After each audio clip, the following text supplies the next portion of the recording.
What if your family isn't yours? The knock on the door brought a truth no one was ready for. What happened next can't be forgotten. Margaret was a woman for whom order was survival. Her kitchen drawers were arranged by size, bills paid a week in advance. Her house was a kingdom of certainty. No loud words, just confident, quiet sentences.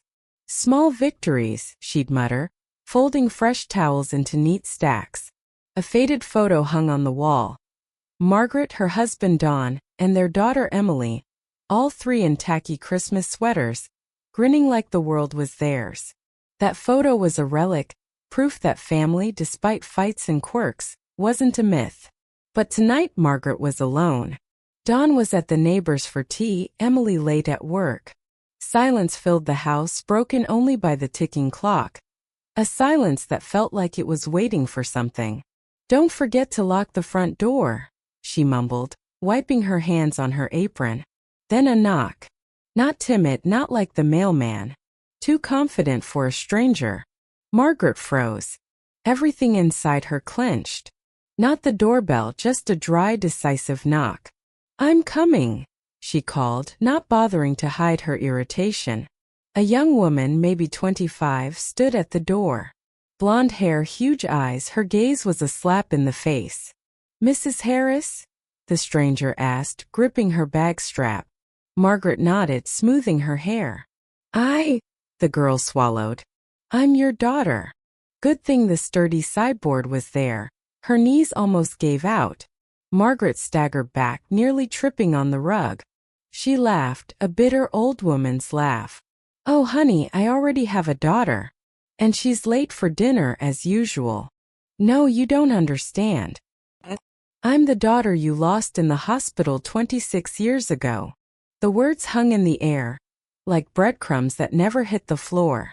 Margaret felt her world turn upside down. A world where spoons were lined up and children always came home, cracked like a porcelain cup. "I'm sorry, but there's some mistake," she said, trying to force calm. "Someone's playing a prank."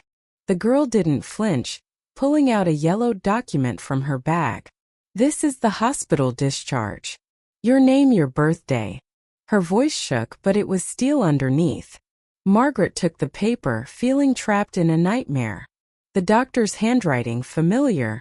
The date, her delivery. And next to Mother, her name, her signature. "No way," she breathed. "Just no way." Memories bubbled up. A pink blanket, mismatched name tags, a nervous nurse fussing with the baby's blanket. Back then it seemed like nothing. Now it threatened everything she'd ever known. "What do you want?" Margaret tossed the paper onto the sideboard, as if it burned her. "The truth," the girl whispered. "I was told my parents aren't my real parents. They did a DNA test. You matched." Margaret looked up, old bitter anger bubbling in her chest. "Why now? Why my house, my life?" "Because I need a family too." The clock struck 9. Margaret realized she didn't hear it anymore. The house was filled with a new kind of silence. The kind that tears down every comfort you ever built. Someone knocked again. But this time it was from inside. What happened next changed everything. You won't want to miss how this unravels. You can spend a lifetime building walls. One sentence can turn them to dust. Sometimes blood isn't enough for trust. What happens when the truth is served at the dinner table? Margaret hated to lose arguments, even with herself. But now arguments were done. Only silence remained. She stared at the strange woman in her hallway like she'd brought a curse, not news. A key turned. Don returned from the neighbors with an apple pie. He greeted loudly, as if afraid of his own house. Only the blind would miss the tension. "Oh, company," he said, eyeing the stranger. "Or did you finally order a new kitchen and they're here for measurements?" Margaret forced a smile. "Dawn, this is..." She paused, unsure who to introduce. "Sophie." Sophie stepped forward, trembling like a rabbit in headlights. "Sorry, Mr. Harris.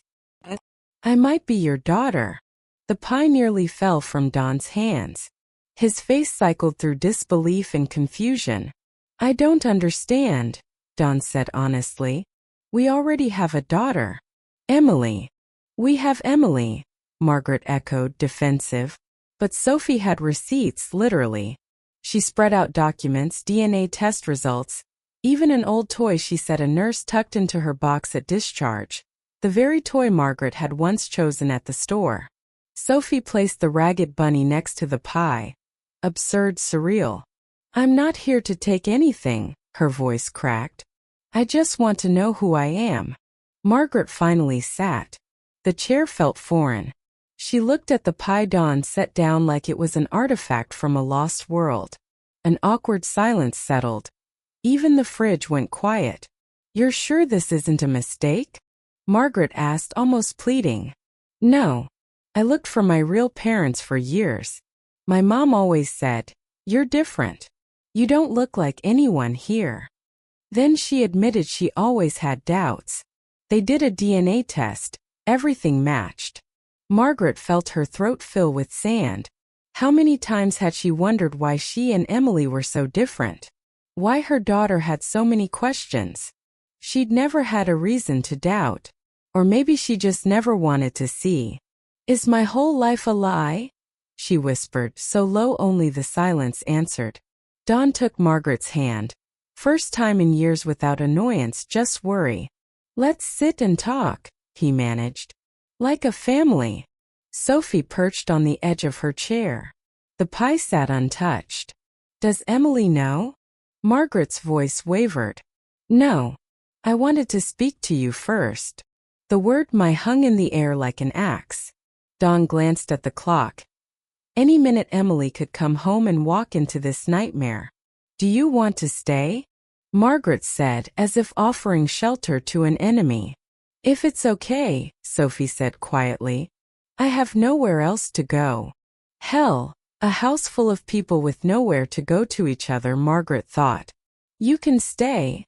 Dawn cut in before Margaret could protest. Then the door opened again. Emily, tired, holding a pizza box, certain that in this house she's always welcome. What is this, a family meeting? She joked. Or did you buy another kettle, Mom? She didn't yet know that a new family was already at the table, and that the old walls were cracking. This is the turning point. Everything you've waited for is right here. Stick around to see who stands their ground. Sometimes the worst isn't the truth itself, but the way it's told. What happens when two parallel lives finally collide at the same table? Emily hated pineapple pizza but put up with it. It was always on sale. She'd toss her jacket on the hook, kiss her mom, and gripe about the house smelling like vanilla and sleep deprivation. Tonight the scent was different, thick, tense, stormy. Her parents and a woman who looked like Emily did 10 years ago if she'd slept better and cried less. Mom, what's going on? Emily tried to smile, but her voice cracked. The pizza hit the table beside the pie, family buffet of stress. Margaret looked at Emily as if seeing her for the first time. Every rehearsed line vanished.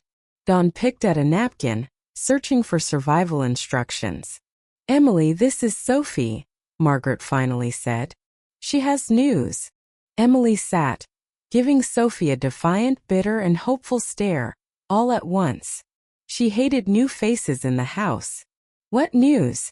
Mom, if you're back to charity, no, we can't afford it. Margaret's frustration, fear, and confusion simmered.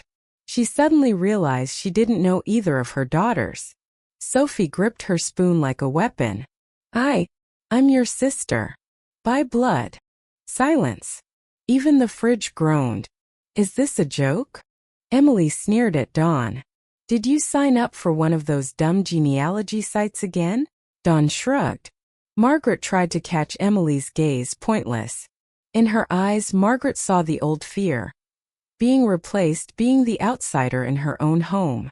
It's not a joke, Margaret said, exhaling. There was a mix-up at the hospital. Tag's baby's mistakes. Sophie grew up with another family. And now she's here. Emily jumped up. So what, I just get erased now? Am I switched too? Or am I just the inheritance project for whoever wants me? Margaret's heart twisted. The real pain wasn't losing a child, but having your child feel betrayed.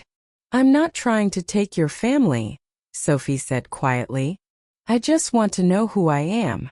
Oh, you think I want to share? Emily glared, air turning cold. Dawn tried to break the ice. Emily, no one's replacing you. You're our daughter. Well, thanks. Good to know I won't be traded back. Margaret saw her family as strangers. A lost husband, a fierce daughter, a foreign girl with a familiar smile. She wanted to run, wash her hands raw, as if that could clean up 26 years of mistakes.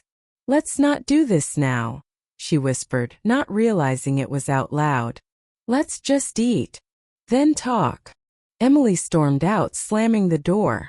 Sophie sat at the table, lost, as if touring a life she'd never had. Margaret caught her own reflection in the teapot. What kind of mother can't hold on to even one daughter? Flashed through her mind. Dawn sat across, forced a smile. At least the pie came out right. No one touched the pie or the pizza.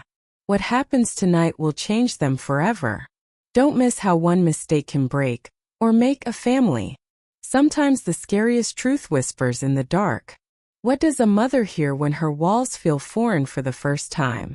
Margaret didn't sleep that night. Who could, with 2 daughters under her roof and her family feeling like a party in a stranger's house? She wandered between kitchen and living room, straightening already straight things. Dawn went to bed first. One of those men who thinks if you hide under the covers, problems dissolve by morning. He tried to hug her, but she flinched. Too many bodies in the house were now foreign. Emily slammed her door, barricaded with headphones in stubborn denial. Margaret heard the childish defiance, but tonight it cut deeper. Sophie appeared, wrapped in a borrowed blanket, standing like a ghost on the threshold. Can't sleep either, she whispered. Margaret didn't turn. She watched her reflection in the TV screen, old, tired, scared. No, she replied. Who could? Sophie curled into the armchair, knees tucked under. I don't know what to do now. Everything I thought I knew. Gone in one night. Welcome to the club, Margaret snorted. We meet every Friday, anyone who's accidentally ruined their life. Silence. The kind of humor only the desperate can share. Would it be easier for you if I hadn't come? Sophie asked, eyes down. Margaret thought long. I don't know. It's never easier when what you believe crumbles. But worse would be you never finding out who you are. Sophie bit her lip. Will Emily ever forgive me? Emily's never been good at forgiving, even me. She changes apartments every 2 years, just in case she wants to come home. And you? Sophie's question cut the air. Margaret felt tears coming, hated crying in front of anyone. I never learned how to be a good mother. I made it up as I went. Still do. Sophie managed a tired, real smile. My family used to say, if you can't cook, just boil water and get out of the way. Margaret laughed, a raw woman's laugh. My motto was, if you can't help, bake a pie. Even if no one eats it. Soft sobs echoed from Emily's room. Sophie stood. Can I try talking to her? Try, Margaret nodded. But don't expect a welcome party. Sophie disappeared down the hall. Emily's door opened, closed. Minutes dragged. Margaret sat and finally ate a slice of that untouched pie. It was bitter, but she finished it. In Emily's room, another kind of talk was happening. Go away, Emily whispered. This is my house, my family, my life. I'm not taking anything from you. You're taking everything. Now Mom looks at you the way she never looked at me. She'll always be your mom, Sophie said softly. I just want someone to look at me like I belong. Long pause. Not now, Emily breathed. I'm too angry at everyone. Sophie nodded, leaving the room. Margaret met her gaze. Well, she asked. I think she needs time, Sophie said. Maybe she'll forgive me someday. Margaret nodded, feeling that this strange girl's heart was suddenly closer than her own. The house was truly quiet at last. But that night, another guest will arrive. And this family will realize there are more secrets than blood ties. Stay tuned because it's just beginning. Sometimes when you open the door, it's not just the past that comes in. It lets out everything you've kept locked up. Who is this person? And what truth did he bring to a house that could barely breathe? Margaret tried to outlast last night's storm like bad weather. Just hide behind the curtains and wait for it to pass. But the morning started not with coffee, but another knock, short, sure, with no ceremony. She almost yelled, "Leave us alone!" But habit won. A man stood there, tall, rumpled, with tired eyes that had seen enough never to be surprised. "Margaret Harris?" he asked, his voice making her want to bolt the door forever. "Yes," she replied cautiously. "Who are you?" "George Sanders. I was the doctor on duty that night. At the hospital." Margaret choked on the air. Dawn hovered behind, Emily peeked from the kitchen, and Sophie froze in the hall. "What do you want?" she asked, her voice shaking. George produced a battered file marked Archive. "Sophie called me. Said she'd found you, that you're looking for answers. I've wanted to forget that night for years, but I can't." Margaret took the file as if it were radioactive. "Sophie, why?" she threw over her shoulder. "Because living in the dark is worse than knowing the worst." Sophie sounded more sure than ever. George sat on the edge of the couch, old habit from night shifts. Halfway between talking and leaving. "There was an accident that night. The hospital was overrun. It happened because we were tired and rushed. He looked at Margaret for the first time. "I'm not making excuses. The nurse and I mixed up the tags. 2 baby girls. 2 families. By the time we realized, it was too late." Dawn tried to protest, but only sighed. "Why didn't you say anything?" Emily asked. "We were afraid of a scandal," George sighed. "We'd have been fired." "Your family isn't the only one affected."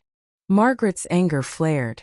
Like he was talking about a forgotten box, not 26 years of pain. "And now? Why are you here?" "To clear your conscience." George shrugged. He looked like he'd never known peace. "I came so you'd know the truth. What you do with it is up to you." He produced one last document, a birth certificate with a hand-corrected signature. "All I can do is apologize. I know it's not enough." Margaret broke the silence. "You know what hurts the most? I spent years blaming myself for every failure with my daughter. Turns out, I was fixing the wrong mistake my whole life." George apologized again and left, never looking back. The house was hollow. Even Dawn didn't joke. Sophie collapsed into a chair. Emily bit her lip, watching her mother. Margaret felt a strange relief, like she'd finally exhaled 26 years in one breath. But a new question loomed.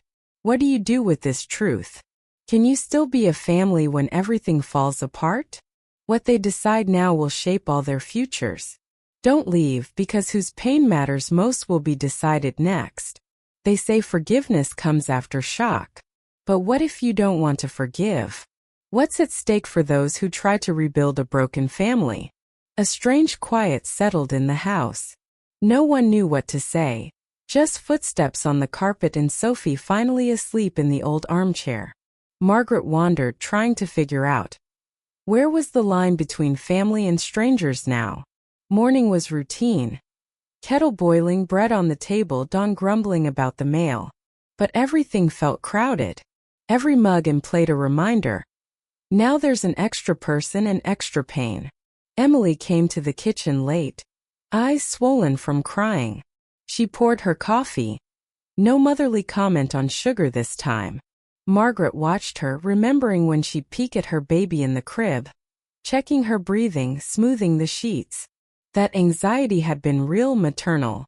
Now it was a new fear, the fear of absence. Like after all these years, she'd never once asked what Emily needed. "Morning," Margaret tried to sound bright. "Could be better," Emily shot back.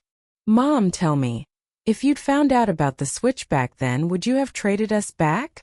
Hit like a slap. Margaret swallowed. I don't know. I couldn't give you up, but maybe I'd have tried to keep you both. What if you couldn't? Emily, her voice still a wounded child. Margaret looked at her, and for the first time answered honestly, I'd have fought. For you. Even if it meant a lifetime of guilt. Emily turned to the window. Fine, so I'm your choice. And Sophie just has to figure it out. Sophie entered, rumpled but defiant. I'm leaving today, she blurted, as if rehearsing her escape. Thank you, but I feel out of place. Pause. Dawn coughed, but only managed. Don't go. It's hard on everyone, but maybe it'll work. Sophie smiled weakly. If I'd known my childhood would end up like this, I'd have asked for a manual, not a doll. Margaret felt something old breaking inside. She got up and awkwardly hugged Sophie, not as a hostess, but as a woman who'd lost almost everything. Don't leave, she said quietly. We're all living out of suitcases, just in different shapes.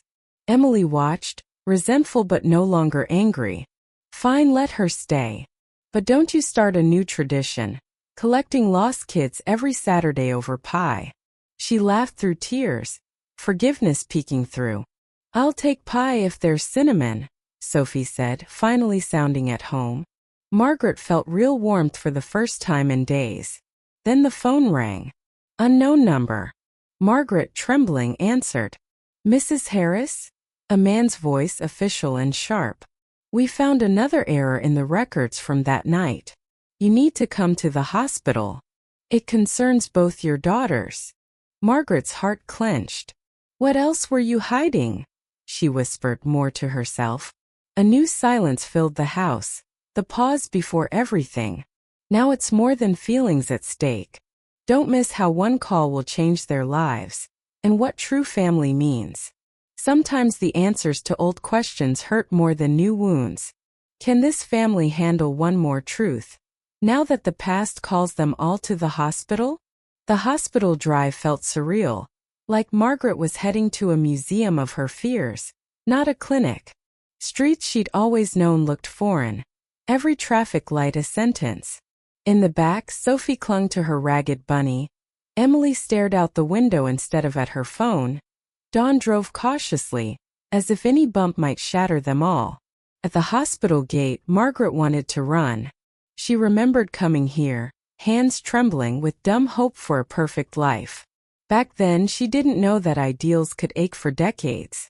A tired-looking man in a white coat met them, no trace of sentimentality. We've conducted an internal review, he began. After your call, Margaret, we checked the records. You weren't the only ones. 3 more babies were switched that night. On a bench in the corridor, 2 other women waited. One with a photo, another with an empty hospital bracelet. All eyed each other like competitors in a survival contest. We can do a final DNA test too. He hesitated. Settle it once and for all. Margaret's ears rang. What if even Sophie isn't hers? Why? Emily spoke first. Isn't one truth enough? You want to take away the last bit of certainty we have. We want you to live without lies, the doctor replied. But it's your choice. In the lab, Margaret, Emily, and Sophie gave samples. Waiting was agony. I never thought my life would end as a lottery, whispered the woman with the bracelet. It's not the end, Margaret cut in, anger rising. It's a new start. No one said it would hurt this much. I'd go back to not knowing if I could. Sophie clutched her bunny. But at least I know I had a chance. Emily stared at the floor. I choose not to know. I've lived in a stranger's family all my life. Turns out it's the only one I want. It was stifling. Results came quickly like a sentence. Your DNA matches. You are indeed mother and daughters, the doctor said calmly. Relief. Sophie exhaled, hugging Margaret tightly. Not out of politeness but raw need for family. Even Emily let herself be close. The third woman, clutching her empty bracelet, wept, her story only beginning. Can we just go home? Sophie asked. We can, Margaret said. On the way back, the sun was setting. The road home was different. Wounds weren't healed, but for the first time, everyone in the car wanted to move forward together. But at home, Margaret finds one last letter. A reminder that the past doesn't always leave, even when you let it go. Don't miss the finale. You can run from the past your whole life, but one day you have to face it head on. Are you ready to let go? Even if it means becoming someone new? The house smelled of apple pie and old coffee. For Margaret, these scents were reminders that life always pretends to be normal. Even if you're living among ruins. Everything had changed. Sophie made herself at home in the guest room. No longer a guest, but a sister, at least on paper. Emily, still grumpy but softer. Dawn washed dishes more often, maybe to avoid the women's talk, maybe to keep the fragile peace. Still, a pause lingered, like everyone was waiting for something final. A sign it was okay to start over. It came in the morning, when the mailman left a large envelope. Margaret, almost out of habit, tore it open and froze. A letter short with a sweeping hand. From Sophie's real mother. The one who'd spent 26 years searching and fearing what she'd find. Margaret, I don't know how to start this letter because all the words feel wrong. I saw the news, heard about your call to the hospital, the tests, that now I have a stranger's daughter and you have mine. I wish I could say I'm angry, that I blame you, that I want something back. But I don't. I'm grateful she was safe, that she was loved, even if not the way I would have loved her. I don't ask for anything except this. Don't let her feel like an outsider. That's all I ask. Let one of us just once truly feel at home. Martha. Margaret read it 10 times. Then she called everyone to the kitchen. They sat together, truly together, no old habits or complaints. It's hard on all of us, she said, her voice steady. I can't give any of you back what was taken in that hospital, but I can at least try not to make it worse. Emily looked at her with unexpected tenderness. Mom, you can't mess it up more than the doctors already did. They laughed, a real unforced laugh. And what if I say I love both of you? Margaret asked. Sophie didn't turn away. And what if I say I wouldn't mind another apple pie? Just for the 3 of us? Don raised his mug. Well, if it's okay, I'd like coffee and a little less drama. The laughter grew. In that little kitchen with crumbs, old photos, and the marks of the past, they finally felt like a real family. Not perfect, not by the book, but real. Margaret set the letter aside. The past was still there, but it no longer ruled. That night she washed her hands, grabbed the dough, and for the first time in years, let herself enjoy the moment. Family isn't just blood. It's the choice to make mistakes, to forgive, to move forward, even when you have no idea where it's going.